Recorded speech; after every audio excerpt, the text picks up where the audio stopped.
I was 65 years old, the day my son finally showed me who he really was. And I wish I could tell you that I was surprised. I wish I could say I didn't see it coming. But the truth, the signs had been there for years. Tiny cracks in his smile, little shadows in his voice. The way he looked at people like they were either stepping stones or trash. I had ignored them. I had hoped time would soften him. Instead, time sharpened him into something cruel. That afternoon, the house was full of voices. Laughter from the living room, glasses clinking, business partners talking about markets, and deals they thought would change the world. I stood in the hallway, leaning on the oak banister, watching like a ghost in my own home. They didn't see me, or maybe they didn't care. And then it happened. I heard his voice, my son's voice. Cold, smug, the kind of tone that doesn't just dismiss a person, it erases them. "The help eats in the kitchen," he said. I froze. The words landed like a slap, not to me, but to the young woman standing at the dining room threshold.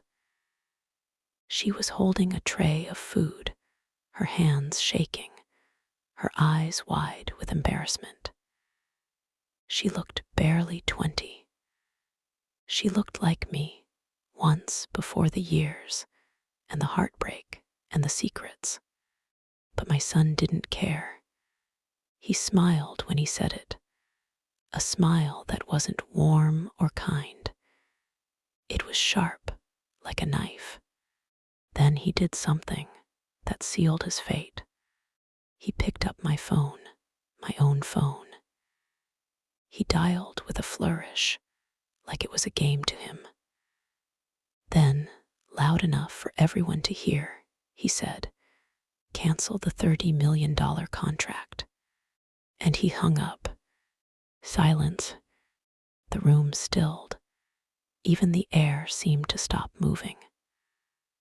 My son's grin faltered as he realized whose phone he had just used. His fingers twitched, his face drained of color. It was too late, because what he didn't know, what he couldn't possibly have known, was that contract wasn't just numbers on a page. It was a lifeline. It was leverage. It was the one thing standing between him and the ruin I had been quietly preparing. I watched his eyes widen, watched the arrogance drain out of him, watched the boy I raised turn into a man afraid for the first time in his life. And in that moment, standing in the doorway, invisible and ancient, I smiled, because I had already planned for this. That was the spark. But you need more than a spark for a fire. You need fuel. And oh, I had been gathering fuel for decades. I grew up poor, dirt under the fingernails poor. I knew what it was to be dismissed, ignored, treated like nothing. And when I married his father, I swore that my children would never know that pain. I swore they would grow up safe, respected, untouchable. But privilege has a way of rotting the soul if you're not careful. And my son, he rotted fast. He had his father's looks, but none of his discipline. His father had been ruthless, yes, but also precise, controlled. My son was reckless. He thought charm was enough, thought doors would always open for him, thought money could solve every problem. For years, I cleaned up after him, paid off debts, smoothed over scandals, smiled for photographs beside him, even as I watched him slip further away from me.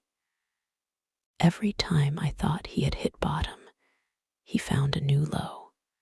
But I stayed silent until now.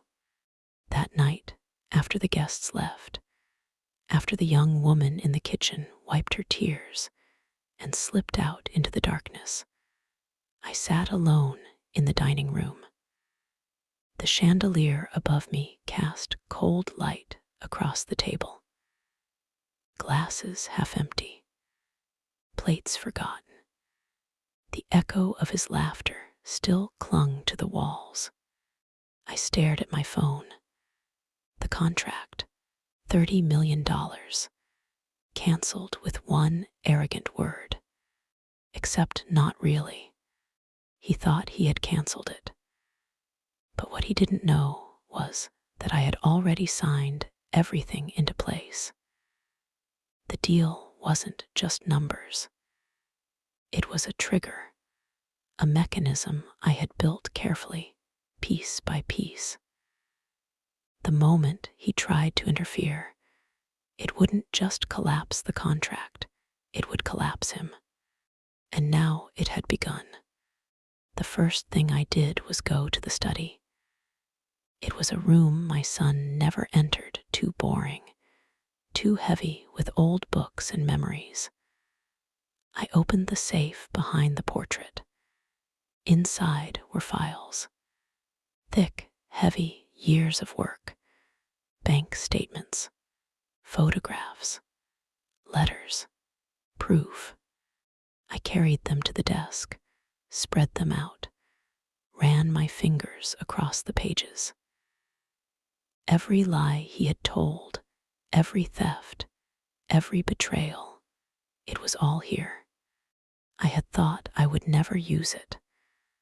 I had thought maybe, just maybe, he would change. But tonight had proved what I should have accepted long ago. He wouldn't change. He couldn't. And now it was my turn. The following days blurred together. Meetings, phone calls, quiet conversations with people my son thought were loyal to him, but were, in truth, loyal to me. I watched as little threads began to unravel around him, accounts frozen, allies stepping back, rumors spreading. He didn't understand at first. He thought it was bad luck. But luck had nothing to do with it. This was me. Me, the woman he thought was too old, too weak, too soft to fight. Me, the mother he had dismissed the same way he dismissed that girl in the kitchen. He had no idea the storm I had prepared. I always believed that revenge should never be rushed. If you strike too soon, it feels like anger. If you wait too long, it feels like surrender. But if you strike at the exact moment when your enemy feels safest, oh, that is when revenge becomes art. My son thought he was untouchable. Even after the canceled contract began to ripple through his world, he shrugged it off. He thought he could fix it with one more phone call, one more flashy dinner, one more empty promise. He didn't understand that the ground beneath him was already giving way, and I was the one pulling it apart, brick by brick. The first crack appeared at the charity gala. My son arrived in a tuxedo tailored so sharply it could cut glass. Carla, his fiancée, dripped diamonds that didn't belong to her. They floated through the room, laughing too loudly, clinking glasses with people whose smiles were already starting to stiffen. I sat in the corner, invisible, dressed in black, sipping water while I watched. He didn't see me. He never does. The auction began. A painting was unveiled, an ocean scene, all blues and silvers, shimmering under the lights. My son raised his hand confidently, as if the world was still his stage. 2 million, he called. Whispers rustled through the crowd. 2 million was bold, even reckless. The auctioneer's hammer hung in the air. Then another voice rose. 2.5. Gasps. Heads turned. It was Mr. Fletcher, one of the men my son had burned years ago. A man he thought he'd ruined. My son's jaw clenched, but he laughed it off. 3 million. The bidding war spiraled higher, faster. Sweat began to bead on his forehead. His smile cracked. He couldn't back down. His pride wouldn't let him. When the hammer finally fell, the room erupted in polite applause. Sold 6.8 million. To my son. But the applause was not for him. It was for his humiliation. Because the account he had counted on his endless vault had been frozen that morning. By me. The check he wrote would bounce, loudly, publicly, and everyone in that glittering room would know. I left before the whispers grew into laughter. I didn't need to see it. I could already hear it in my mind. Back at the house, I sat in the study, the fire crackling, files spread like a battlefield across the desk. One folder sat open in front of me. Photographs of Carla with another man. Not once, but dozens of times. Hotels, airports, private dinners. I had considered telling my son, but why spoil the show? No, better to let it play out. Let her betray him when it mattered most. Because betrayal cuts deepest when it comes from the person you trust with your future. And my son trusted her. The second crack came days later. He stormed into my house without knocking, his face red, his tie loose, his eyes wild. "Mother," he spat, "someone is sabotaging me." I raised an eyebrow, feigning confusion. Sabotaging. Yes, he slammed his hand on the table. My accounts, my contracts, everything is collapsing at once. This isn't natural. I sipped my tea slowly, letting the silence bite into him. Perhaps, I said finally, it isn't sabotage. Perhaps it's karma. His face twisted. He hated that word. He hated anything that implied he wasn't in control. "I built this empire," he snarled. "Me, not you, not father me. And no one will take it from me." He stormed out, slamming the door so hard the walls shook. I smiled into my teacup, because the truth was, he had never built anything. He had only stolen, borrowed, manipulated. And now the foundation was crumbling. The final crack came with the phone call. It was late.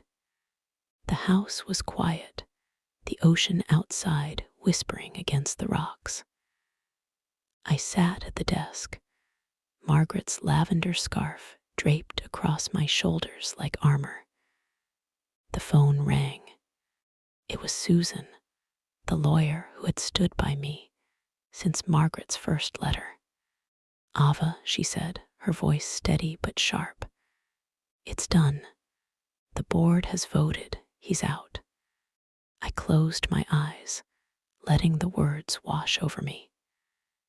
Years of silence, of waiting, of carrying the weight of his arrogance. And now, finally, it was happening. "He'll fight it," I said. "Let him," Susan replied. "We've built this too carefully. Every move he makes will sink him deeper. By the time he realizes, he'll have nothing left." Nothing. The word felt heavy, final, perfect. The next morning, my son called. His voice cracked for the first time in his life. "Mother, please, help me." For a heartbeat, I almost softened. He was still my child, the boy I had rocked to sleep, the boy who used to run into my arms when thunderstorms scared him. But then I remembered the girl in the kitchen, his smug smile, his cruel words. The help eats in the kitchen. I remembered the contracts he destroyed, the people he ruined, the way he looked at me like I was nothing but a shadow in his empire. And I said the words I had waited decades to say. "No." Silence. Then the sound of him breaking, a ragged breath, a choked sob, the line going dead. That night, I stood on the balcony of the second house, the waves crashing below. The moon lit the water silver. In the distance, I could see the faint lights of the city my son no longer owned. For the first time in years, I felt free, because revenge isn't just about destroying someone else. It's about reclaiming the pieces of yourself they thought they had taken forever. And I had reclaimed them all. But this wasn't the end, not yet, because I knew my son, and I knew he wouldn't go quietly, which meant the real war was only beginning. When you spend your whole life underestimated, people forget that silence can be sharper than any blade. For 65 years, I had played the role.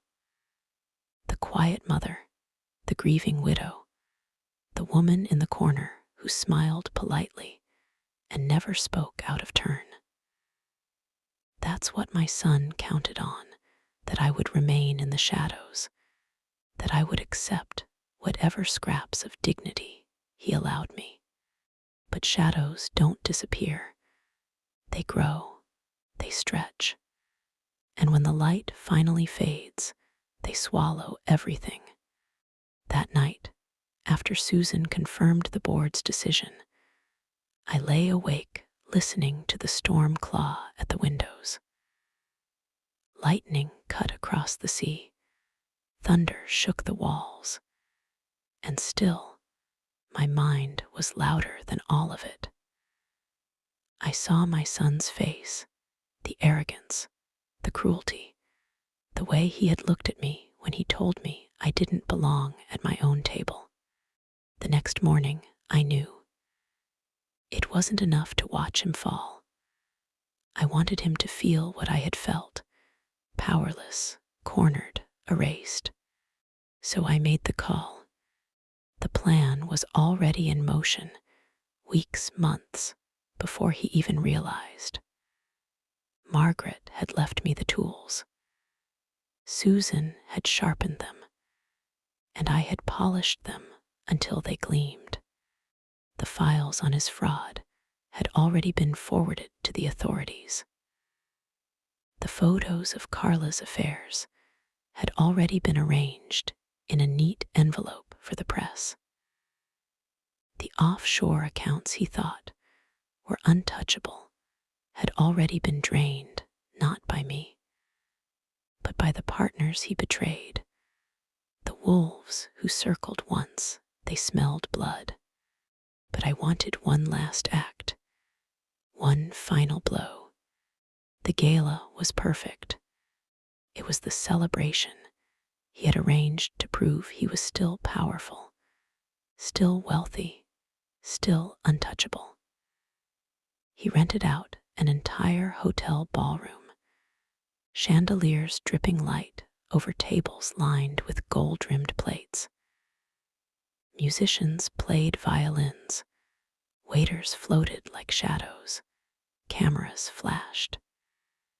He arrived late, of course, soaking in the applause, pretending nothing had changed. But I knew, and soon everyone else would too. I stood at the back, unnoticed.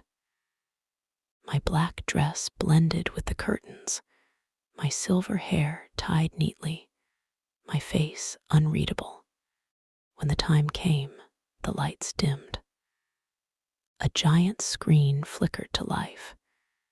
He smiled proudly, thinking it would show his triumphs, his empire, his fabricated legacy. Instead, file after file appeared. Contracts with forged signatures, wire transfers that traced theft after theft, hidden debts, offshore scams, names of people he had cheated, faces of those he had ruined. The room froze. Whispers turned to gasps. Cameras flashed like lightning. And then the photographs of Carla, her laughter in another man's arms, her hand sliding into his at a hotel lobby. The engagement ring still glinting on her finger as she kissed someone else. My son's smile died on his lips. His face drained white, then red, then nothing but pure terror. Carla stood, her voice cut through the chaos. I never loved you. And then she walked out, the click of her heels echoing like gunshots. The crowd erupted. Reporters shoved microphones. Investors whispered of lawsuits. Allies melted away like smoke. And I, quiet little Ava, invisible Mother Ava, stepped forward at last. He saw me then, really saw me. His eyes widened, his mouth opened, but no words came. I walked past him, slow, deliberate, like every step was a blade carving the ground out from under him. I stood at the podium, adjusted the microphone, and for the first time in my life, I spoke to his world. My son believed he could build an empire on lies, on cruelty, on erasing people who dared to stand in his way. But empires built on rot always collapse. Tonight, you have seen the truth. And tomorrow, the world will too. The room exploded in flashes and voices. He stumbled, reaching for me, for anyone, but no one touched him. No one helped him. He was untouchable no longer. I turned, looked him in the eyes, and whispered just loud enough for him to hear. You told me I didn't belong at your table, but now you don't belong at all. By midnight, the police were waiting outside. His investors were gone. His accounts were frozen. His fiancée had vanished. And I, 65 years old, forgotten, dismissed, walked out into the night taller than I had ever stood. The cameras followed me now. The whispers were about me. And for the first time in decades, the world said my name with respect. Revenge, I realized, isn't about destruction. It's about resurrection. It's about rising from the ashes of who they thought you were and showing them the fire they should have feared all along. And as the sirens wailed and my son's empire crumbled behind me, I smiled, because this wasn't just the end of his story. It was the beginning of mine.